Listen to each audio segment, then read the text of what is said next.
I numeri del turismo in Veneto concederebbero sonni fin troppo tranquilli, ma quando si ha una dieta solo a base di record, il rischio di sostare sugli allori è sempre in agguato.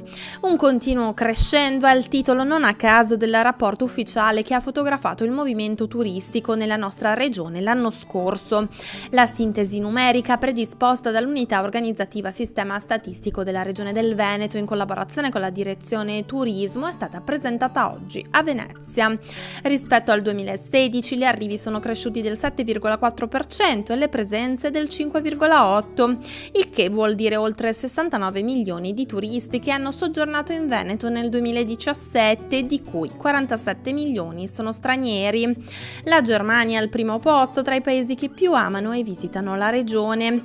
Provoca sorrisi di soddisfazione anche un'altra stima, quei 5,8 miliardi che hanno speso i visitatori esteri in Veneto, ovvero il 5,7% in più.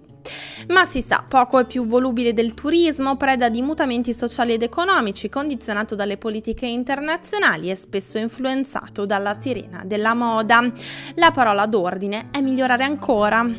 Sempre attuando la legge regionale stiamo già dando vita alle DMO, che sono delle organizzazioni sul territorio fatte da enti comunali, da enti locali, più gli operatori del settore, che insieme devono strutturare un pacchetto turistico, devono strutturare una risposta al turista, e tutto questo verrà inserito nel piano strategico che stiamo portando avanti. Quindi queste sono le azioni che la Regione porterà avanti. A livello internazionale lo facciamo presenziando alle migliori fiere in presenza sempre dei nostri operatori. Unica nota dolente il capitolo della montagna, le presenze sono scese del 3,2%, ma la Regione promette di non rimanere con le mani in mano. Tra il nuovo bando di 6 milioni pronto a fine maggio per lo sviluppo delle strutture delle imprese montane e poi l'appuntamento dei mondiali di sci alpino di Cortina e delle Dolomiti nel 2021, infine il sogno, ancora un sogno al momento, delle Olimpiadi del 2026.